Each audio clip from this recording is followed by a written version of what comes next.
In the month of March, United States carried out 3 executions, with Florida once again leading the charge in its aggressive push to clear the death row. Death warrants flew out in rapid succession, last-minute appeals raced through the courts, and DNA testing created heart-stopping drama right down to the final hours. Several men who had spent decades, sometimes nearly 40 years, waiting behind bars finally heard the words they feared most: "It's time." But not everyone met that fate. One death row inmate was granted clemency just days before his scheduled execution, escaping the needle at the 11th hour. Another execution was dramatically halted in the final days amid explosive innocence claims and ongoing advanced DNA testing that could rewrite the entire case. In this video, we're diving deep into every execution that took place in March 2026 and the ones that didn't. We'll walk through the brutal crimes that put these men on death row, the victims they left behind, the decades of legal battles, their final meals, their last words, and the controversies that still refuse to die. Some cases feel like long overdue justice. Others leave you questioning whether the system got it right, or whether it came dangerously close to crossing a line that can never be undone. So if you want the full, uncensored truth behind March's executions, the good, the bad, and the deeply disturbing, stay with me until the end. Number 1. Billy Kearse. State, Florida. Billy Leon Kearse was born on October 26, 1972, in Fort Pierce, Florida, to a teenage mother in circumstances marked by extreme poverty and instability. His father abandoned the family when Kearse was 2 years old, leaving his young mother to raise him alone amid financial hardship and her own struggles, including heavy alcohol use during pregnancy, which experts later linked to Kearse's developmental issues. Kearse's childhood was defined by chronic neglect. Teachers reported him arriving at school hungry, poorly clothed, dirty, and uncared for, often roaming the streets foraging for food as a young child. Kearse's juvenile record began at age 8 in 1981 with referrals for being beyond control and petty theft, escalating to arrests for burglary, theft, criminal mischief, trespassing, and auto theft, primarily nonviolent property crimes linked to poverty and neglect, reflecting systemic failures rather than inherent criminality. Kearse dropped out after 8th grade, unable to progress further. Many cases were dismissed or resolved through rehabilitation, and in 1988, he escaped detention and was placed on community control. In 1989, he was arrested for car burglary and possession of burglary tools, and was sentenced in February 1990 to 4 years in prison followed by probation. Released shortly before the 1991 crime, Kearse was out on probation for an unrelated offense, and fearing he would be arrested for violating his probation, which influenced his actions during the fatal encounter. These factors, combined with his young age at the time of the crime, just 18 years old, only 84 days past his 18th birthday, played a central role in later appeals and mitigation arguments, with experts concluding he suffered from serious barriers that affected impulse control, judgment, reasoning, and his ability to navigate legal proceedings effectively. Billy Leon Kearse made a tragic decision that altered his life on January 18, 1991, in Fort Pierce, St. Lucie County, Florida. That evening, 18-year-old Kearse was driving a dark blue Monte Carlo with a broken headlight, the wrong way down a one-way street on Avenue A, between North 5th and North 6th Streets. He had just picked up a Domino's pizza and was with 21-year-old Rhonda Pendleton, heading to her brother's home on Avenue K. Fort Pierce Police Sergeant Danny Thomas Parrish, a 29-year-old officer known for being careful and safety conscious, spotted the violation and initiated a traffic stop. What might have been a routine encounter quickly escalated. Sergeant Parrish approached the vehicle and asked Kearse for his driver's license, which Kearse could not produce. He gave several false names and aliases instead. Parrish then ordered Kearse to exit the car and place his hands on top of the vehicle for a pat-down and handcuffing. As Parrish attempted to handcuff him, a physical struggle ensued when Kearse resisted. likely panicking because he was on probation for a car burglary and feared returning to jail. During the struggle, Kearse was hit in the eye. And in the chaos of the fight, Kearse managed to grab Parrish's 9mm service pistol from his holster and proceeded to shoot Sergeant Parrish 14 times, with 13 striking Parrish. 9 bullets struck Parrish's body, including one that severed his spinal cord, which would have paralyzed him from the waist down had he survived, and 4 hit his bulletproof vest. Parrish collapsed at the scene, mortally wounded. A nearby taxi driver heard the shots and alerted others. On getting to the scene, he saw a vehicle fleeing in speed and Parrish severely wounded. He immediately radioed for help using Parrish's equipment. On getting to the hospital, Parrish succumbed to his injuries and was pronounced dead. Kearse, who had fled the scene, was arrested at a Fort Pierce address linked to the vehicle's registration that same day.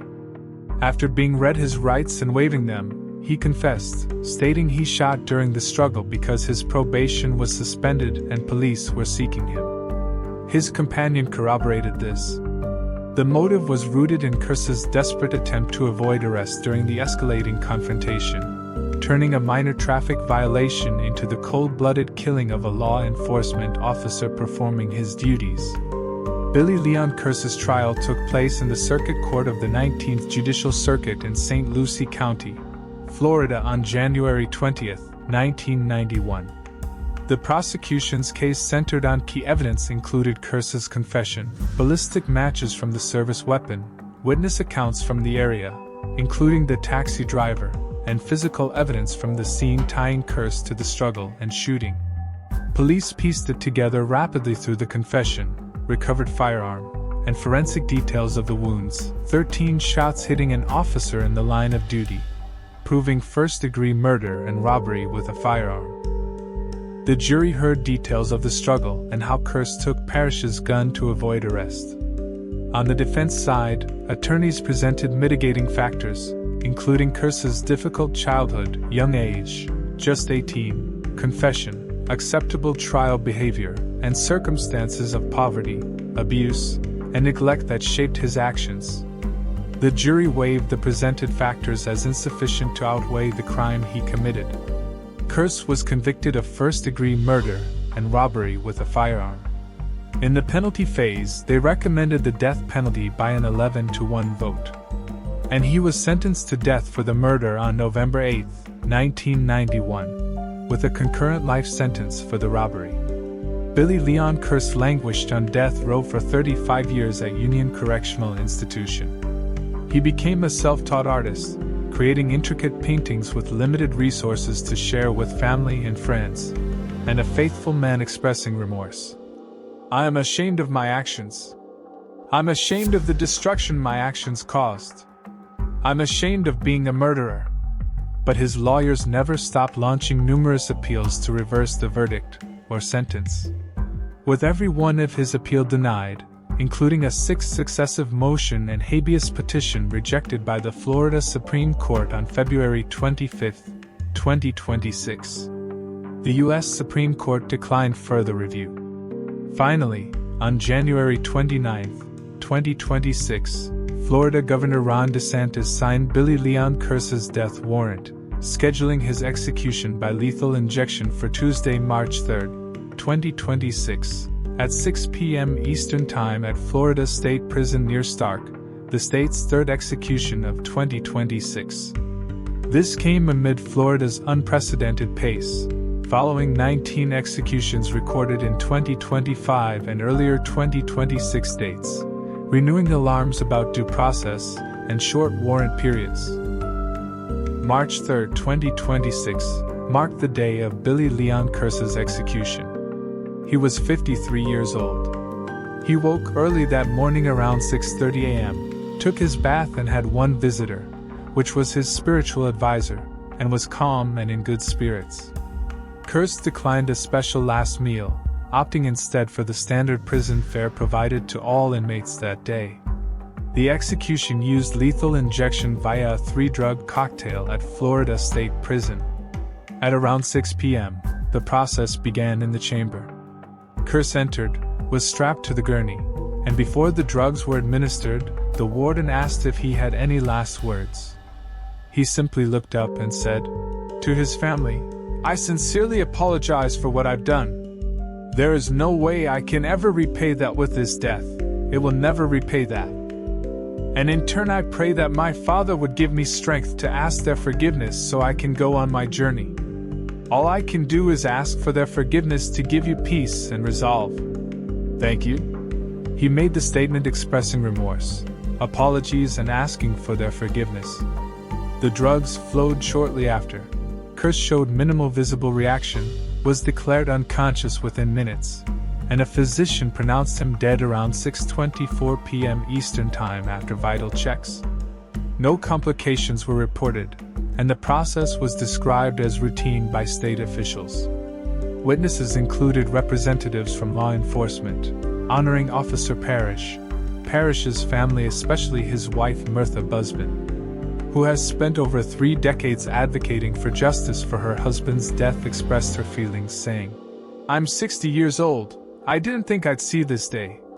His family members said they couldn't live in Fort Pierce after their brother's death. For Parrish's loved ones and the Fort Pierce community, the day marked the end of a long wait for closure after the 1991 loss of a 29-year-old officer killed in the line of duty. Number 2. Cedric Allen Ricks. State, Texas. Cedric Allen Ricks was born on September 8, 1974. He grew up in a challenging family environment with his siblings and parents. The family noticed early signs of problems, describing him as difficult to manage from a young age. At age 9, Ricks set fire to a tree in the front yard of their house. He threw stones into their house through the window, indicating impulsive and destructive behavior. Her mother recounted efforts to discipline him, including whippings and counseling, saying, "We tried everything we could to help him. We tried whipping him, we went to counselors, we did what we could." These anecdotes suggest a home environment where physical punishment was common, and professional help was sought, but these interventions did not prevent a pattern of escalating issues. Ricks's life took a tragic and violent turn during his teenage and early adult years, marking the beginning of a pattern of criminal behavior that spanned decades, fueled by untreated anger and impulse control problems. In his high school years, around 1988 and early 1990s, Ricks committed his first known offenses, a series of assaults against his girlfriend at the time, Tina Brown, in Chicago. What transpired in these early crimes was a pattern of physical violence. Ricks would lash out during arguments, leading to confrontations that escalated to arrests on at least a couple of occasions. These incidents were driven by his aggressive behavior and trouble controlling anger. Police caught him through victim reports and direct interventions, such as when a school resource officer who witnessed Ricks forcibly removing Tina from the building and arrested him after handcuffing him. Ricks was known as a bully in high school, with stories of him intimidating peers or getting into altercations. These brushes with the law resulted in arrests but no long-term incarceration at the time, marking his entry into the system and setting a pattern of domestic violence. As a young offender, Ricks endured the consequences of his actions without significant rehabilitation, compounding his existing issues with anger and relationships. As an adult, Ricks moved to Texas, where he worked as a medical assistant, a job he held until his arrest at age 38. Personal descriptions from ex-partners paint him as charming initially but violently possessive. His ex-wife, Tashana Singleton, described their relationship, which started around 1998, as abusive. In April 1998, what started as verbal arguments quickly turned violent. He punched Singleton in the jaw because she wanted to end the relationship. He would occasionally choke and punch her on different occasions. He broke a tooth and kicked her. Ricks sometimes threw her down, threatened to kill her, and repeatedly stabbed the ground around her head and face with a knife, and issued death threats if she dared leave him. Singleton obtained multiple protective orders, but Ricks constantly violated them, even threatening her father during exchanges. He violated a protective order in 2004, during a custody exchange at Illinois Police Station. He choked and beat her until she lost consciousness in front of the police station before the officers intervened after a passerby who saw Ricks beating his ex-wife yelled for help. He admitted to doing that and was charged, but no long-term change. Singleton later said in court he would apologize after, saying he loved me, but it never stopped. She also testified that after she gave birth to Rick's son, he told her in the hospital, "I hope it dies," referring to their child, which makes him manipulative in nature. Things eventually ended between Ricks and Tashana, but he didn't waste much time to get another woman and started treating her just the same way he treated Tashana. Ricks started dating Tamara Partridge in 2004. They had a misunderstanding where Ricks slapped her, broke her phone, held her against a wall, and choked her on different occasions before their breakup in 2008. The same year he met Jennifer Clark, who reported that on different occasions they had arguments which results to a fight, and in one of those, she recounted a specific incident where an argument escalated to the point where Ricks explicitly threatened to kill her and prevented her from calling police during arguments, and in 2009 they parted ways. In late 2011, Ricks met Roxanne through their shared workplace, as they both worked in the medical field at the time. Their relationship spiraled fast and they started dating. Roxanne took in and the both of them cohabitated with Roxanne and her 2 sons from a previous marriage. In November 2012, at age 38, Ricks committed another assault, choking his girlfriend, 30 years old, Roxanne Sanchez, unconscious and beating her head on the bathroom floor in their Bedford apartment, also injuring one of her boys. This led to Sanchez filing a protective order, barring Ricks from seeing their 8-month-old son, Isaiah, though it expired in January 2013. He was charged with assault, a pending case that factored into his final crime. While still grappling with his unresolved anger issues, brain predisposition to violence, and the pending assault case, Cedric Allen Ricks, then 38 years old, struck again with deadly force, this time in a domestic dispute that spiraled into unimaginable brutality. On May 1, 2013, in Bedford, Tarrant County, Texas, Ricks, high on rage from the ongoing relationship strains and his pending assault charge, was at their home in the Colonial Village Apartments with Roxanne Sanchez, their 9-month-old son Isaiah, and her 2 sons from a previous marriage, 8-year-old Anthony Figueroa and 12-year-old Marcus Figueroa. What transpired next was a nightmare. Sanchez and the boys had just returned from Walmart to their 3rd-floor apartment in Bedford's Colonial Village Apartments, shortly after 7 p.m. Sanchez carried Isaiah and some groceries upstairs, leaving more in the car. The boys went to their bedroom to play while Sanchez cooked dinner. Between 7:10 and 7:20 p.m., a neighbor heard Ricks yelling expletives and threats like, "Don't have me come down here and waste my motherfucking time on this bullshit." Ricks and Sanchez began arguing in the apartment, with the yelling turning into screaming. The boys ran to the living room where Ricks and Sanchez were hitting each other. Ricks pushed Sanchez to the floor and continued punching her with his fists. Anthony and Marcus, who were little, tried to intervene to break up the fight, but Ricks pushed Marcus down and kept assaulting Sanchez. Ricks then grabbed a kitchen knife from a drawer and stabbed Sanchez multiple times while she tried to protect herself, suffering an instantly fatal stab wound to her neck that transected her upper cervical spinal column at the brainstem. A potentially fatal stab wound to her neck that transected her right carotid artery, multiple other stab wounds, defensive wounds, blunt force injuries, and evidence of manual strangulation. Her cause of death was stab wounds of the neck, blunt force injuries of the head, and asphyxia. Marcus ran to his bedroom closet and called 911, but dropped the phone when Ricks yanked the door open.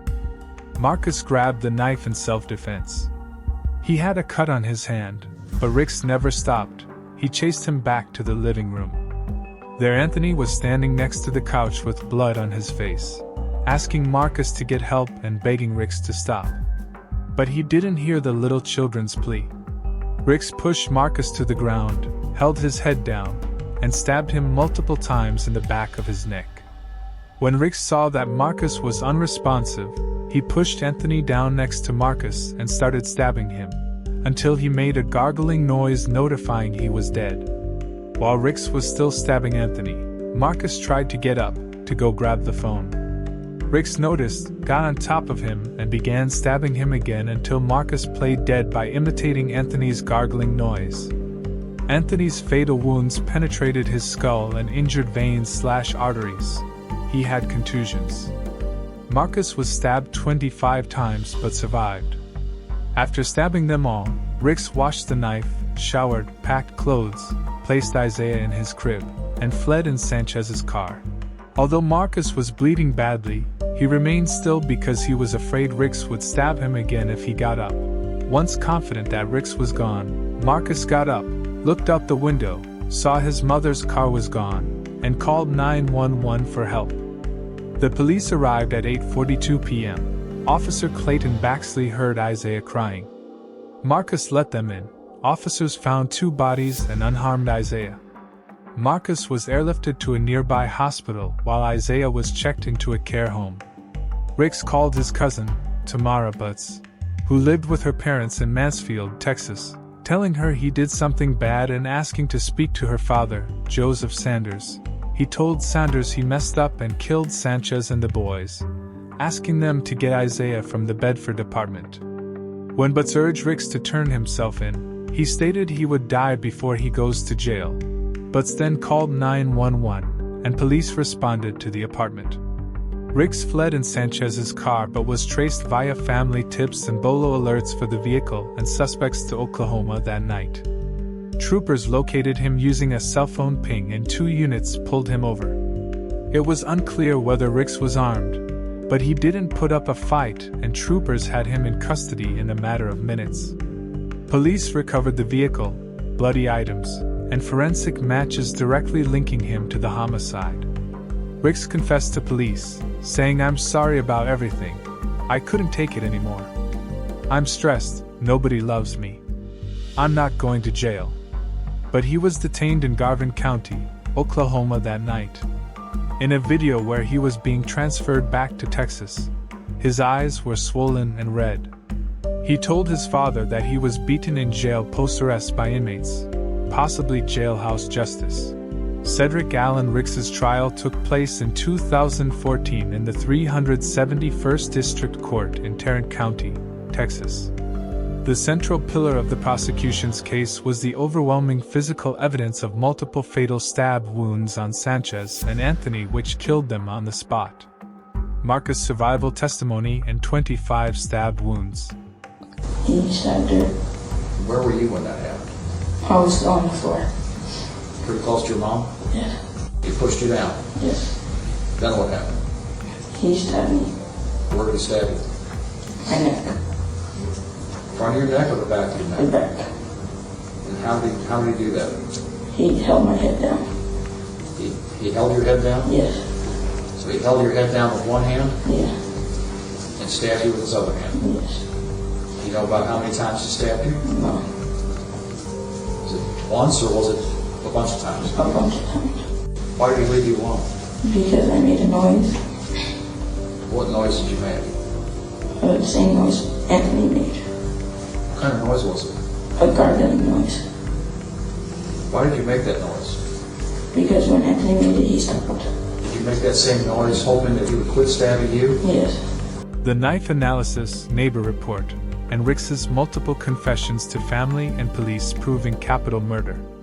The jury also heard about Ricks's prior criminal history, high school assaults on Tina Brown leading to arrests, repeated assaults on ex-wife Tashana Singleton, assaults on Tamara Partridge, and that of Jennifer Clark. The November 2012 assault on Sanchez established his escalating pattern of violence and dangerousness. Prosecutors portrayed him as a psychopath with a history of violence against women, emphasizing the heinous, atrocious, and cruel nature of the killings.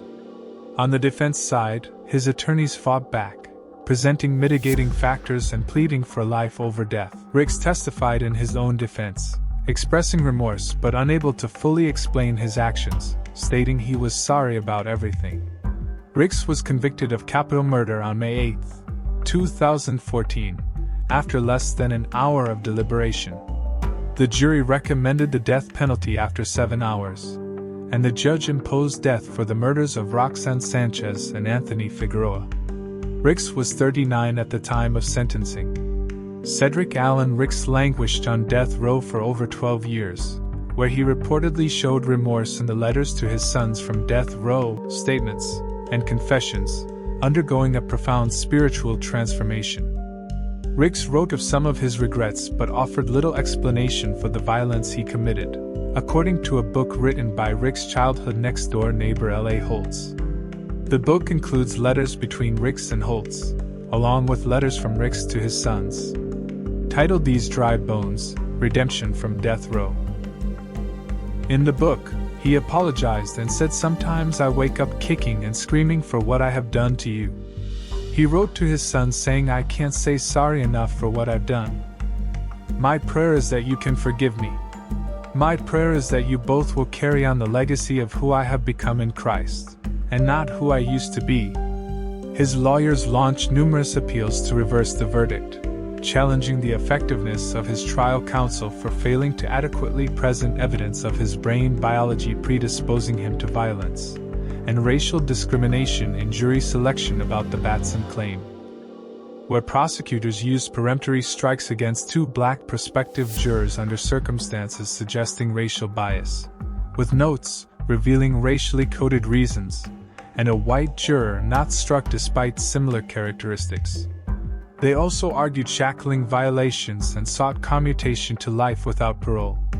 But every one of his appeals was shot down, including motions to the Texas Court of Criminal Appeals, federal habeas denials by the Fifth Circuit on November 4, 2024, petitions to the U.S. Supreme Court were denied, and a final one by the U.S. Supreme Court in early 2026, which rejected it without comment, though an application for stay highlighted due process violations tied to the Batson claim.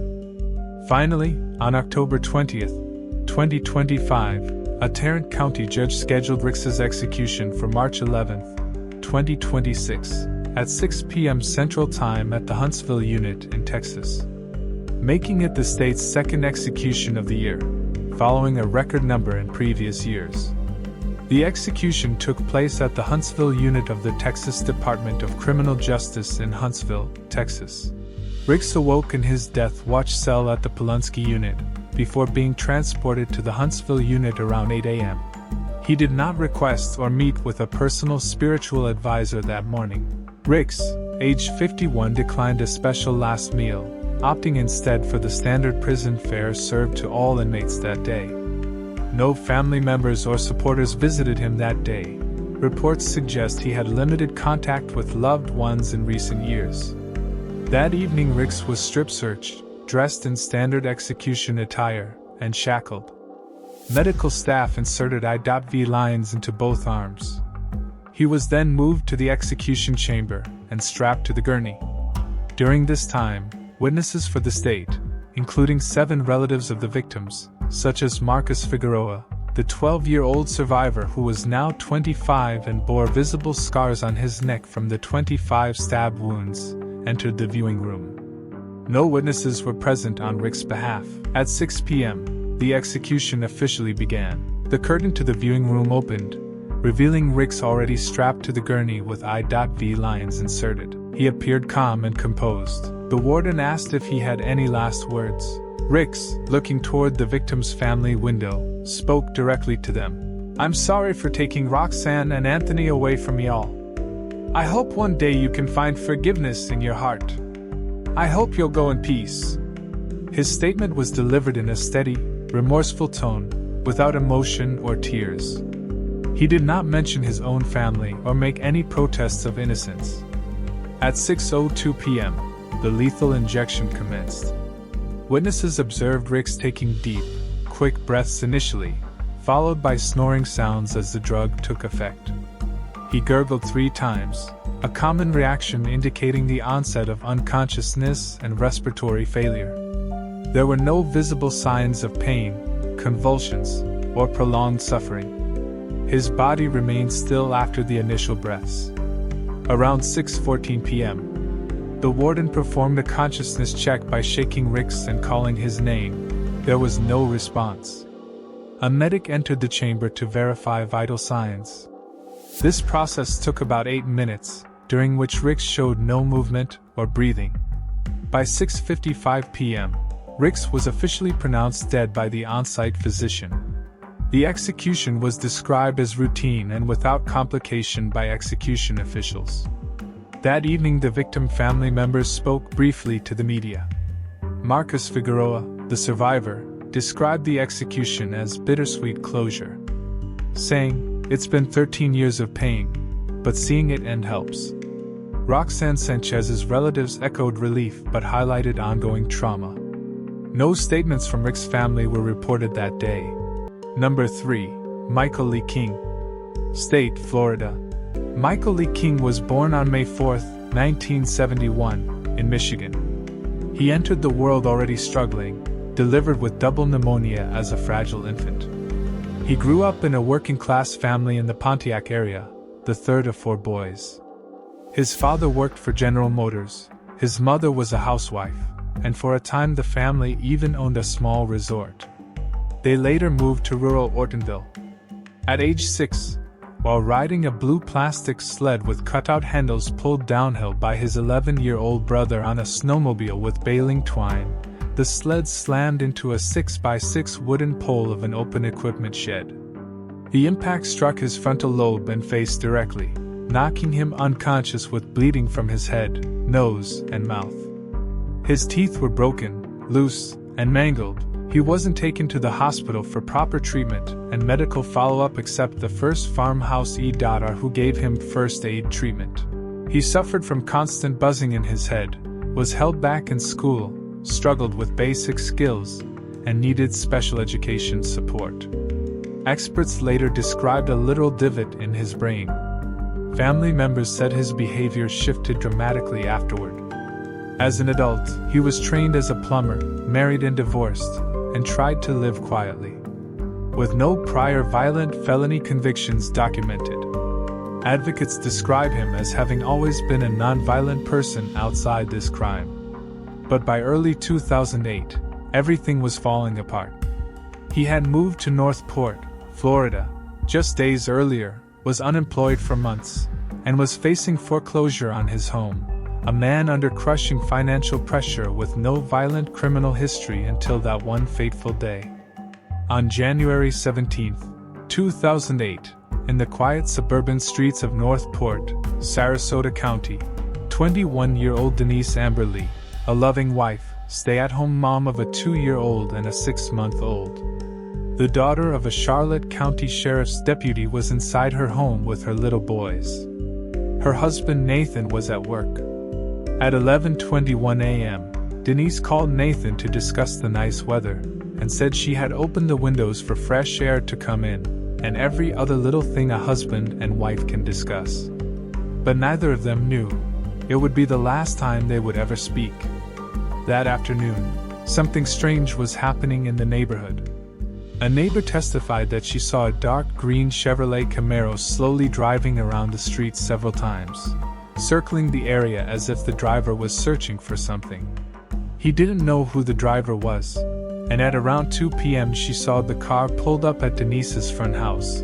The neighbor stepped inside for 10 minutes, and when she came out, the car was already driving out of Denise's house.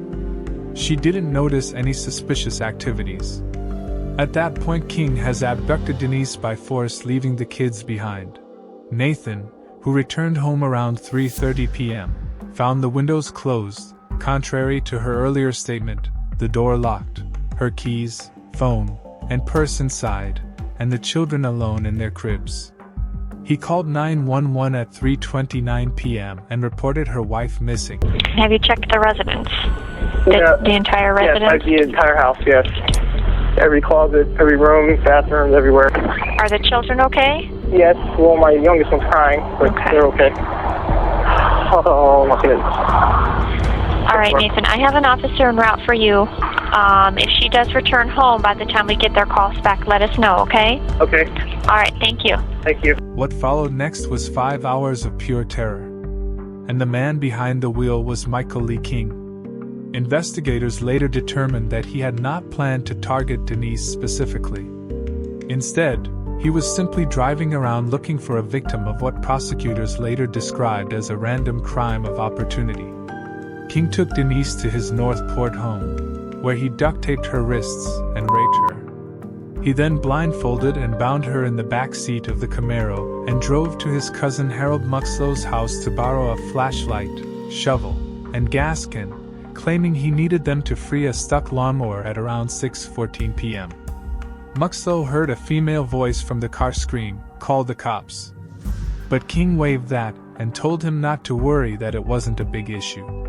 As King returned to the car, Denise jumped out and struggled with King for about 30 seconds while Muxlow watched. King forced her back inside and drove off. While King was at his cousin's house in Northport, Denise found King's cell phone inside the vehicle, dialed 911, and hid it. The call lasted for several minutes and is incredibly difficult to hear. Denise used a tactical approach to give the dispatcher information without alerting King that she was on the phone. She answered the dispatcher's questions by framing her responses as if she were talking to her captor. 911. Please let me go. I just want to see my family again. What's your name, ma'am? Please, my name is Denise. I'm married to a beautiful husband, and I just want to see my kids again. Please, I just want to see my family again. Let me go. Do you know this guy that's with you? No. You don't know him from anywhere? No, please. Oh, God, help me. What is the address that you're at? Where are we going? I gotta go up and around now.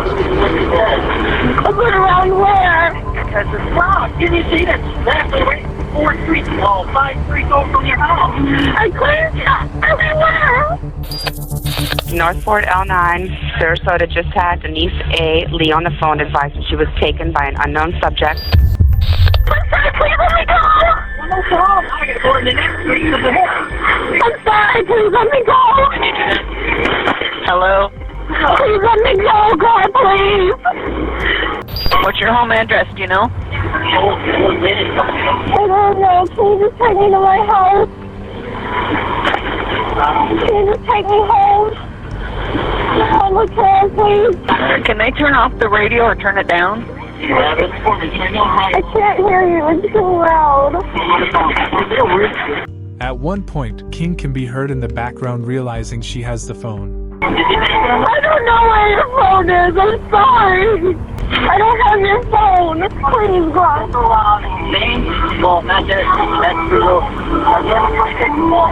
don't have it. I'm sorry. You might have the phone laid down and not hear a thing I'm saying, too. I'm sorry. I just want to see my family. Please let me go. Please let me go. I just want to see my family again.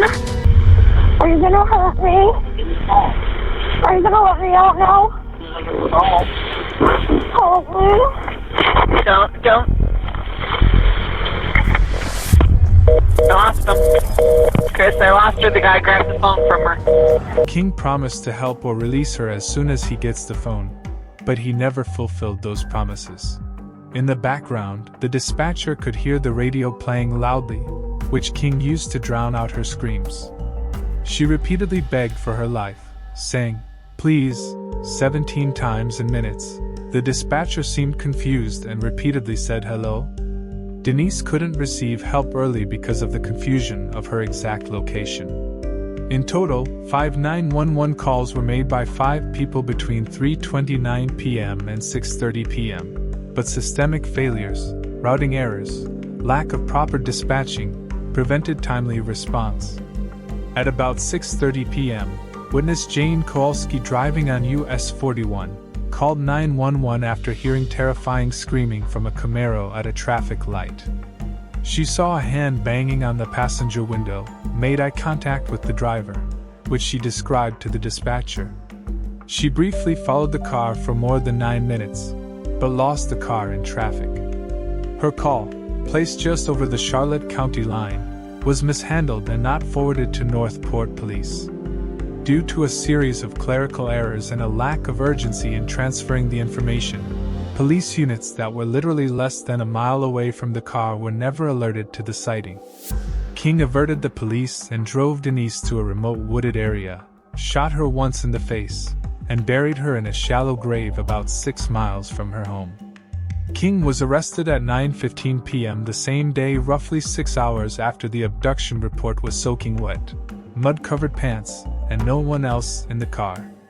Denise Amberly's body was found on January 19, 2008. King's trial began on August 24, 2009, in Sarasota County Circuit Court before Judge Dino Economo. Key evidence included Denise's hair, personal items, blood, King's semen in Denise's body, and duct tape with Denise's hair on it in his Camaro and home. A gas can, the borrowed shovel, and the heart-shaped ring Nathan had given her on their first date, which she never removed, but was able to hide it at the back seat of the car. The defense alleged evidence tampering and suggested Nathan Lee Friend, who had Camaro, committed the crime, but it was rejected by the judge and rested without calling witnesses. On August 28, 2009, after 2 hours and 5 minutes of deliberation, the jury convicted King on all counts: first-degree murder, kidnapping with intent to commit a felony, and sexual battery. On the penalty phase, the jury recommended death by 12-0 on September 4, 2009. King was sentenced to death for murder, life for kidnapping, and 30 years for sexual battery. The judge noted the crime's brutality. King spent more than 17 years on death row, filing appeal after appeal, which every one of them was denied. He maintained consistent, steady behavior with no major disciplinary issues. He works performing plumbing and maintenance services, assisting other inmates. Over the years, he developed a deep religious faith that became central to his life. He attends confession and has been active in prison ministries. In February 2026, Governor Ron DeSantis signed the death warrant scheduling execution for March 17, 2026. The Florida Supreme Court denied a stay and affirmed the conviction on March 10, 2026. On March 17, 2026, the state's fourth execution of the year, 54-year-old Michael Lee King was led into the chamber at Florida State Prison near Stark. He had woken up calm at 3:50 a.m., met with one visitor and his spiritual advisor, and eaten his last meal: pizza, tater tots, ice cream, and soda. At 6 p.m., the process began. Before the drugs flowed, King gave a nearly inaudible final statement. "Since finding Jesus in prison, I have tried to live as his disciple, obeying the two great commandments: to love God with all my heart, my mind, and all my being, and to love my neighbor, to include everyone in my family, Denise Lee's family, everyone in the gallery." Matt. Chapter 22. Verse 37-40. If you want true peace, ask Jesus into your heart. What he said was later relayed by the governor's office. Though he offered no direct apology, the 3-drug protocol was administered. King showed minimal movement and was pronounced dead at 6:13 p.m. Eastern Time. Witnesses inside included Denise's widower Nathan, her oldest son, her parents, and siblings, all dressed in Denise's favorite color, pink. Outside the prison, her family told reporters the long wait was finally over. "Finally, it's over," Nathan said. Her father was blunt: "He's going to burn in hell, as he should." But Denise's true legacy lives far beyond that chamber. Her desperate 911 calls and the deadly failures they exposed led directly to the Denise Amberly Act in 2010. Florida passed sweeping reforms requiring better 911 dispatcher training. Her husband Nathan founded the Denise Amberly Foundation, which has pushed similar changes nationwide. Because of her courage in those final moments, countless other lives have been saved. This wraps up the chilling tale of Michael Lee King, executed for the kidnapping, rape, and murder of Denise Amberly. In one of the rarest moments of March 2026, 75-year-old Charles Sonny Burton cheated death just 2 days before his scheduled execution in Alabama. Burton had spent over 3 decades on death row for his role in a 1991 robbery murder at an AutoZone store in Talladega. He was convicted of capital murder as an accomplice. He drove the getaway car and participated in the robbery, but he was not the shooter. The actual triggerman killed the victim, Douglas Battle, during the holdup. On March 10, 2026, Alabama Governor Kay Ivey commuted Burton's death sentence to life without parole. In her announcement, the governor stated she could not proceed in good conscience with the execution because Burton did not pull the trigger. This rare act of clemency spared Burton from dying by nitrogen hypoxia on March 12. From prison on what was supposed to be his execution day, Burton said he felt like he had dodged death. His case highlighted a long-standing debate in capital punishment, whether someone who did not kill should still face execution. Leave me in the comments what you think about these cases. Was justice served or not? Additionally, in the description, you'll find a compilation of all the executions carried out so far in 2026, as well as other execution videos that took place in the past.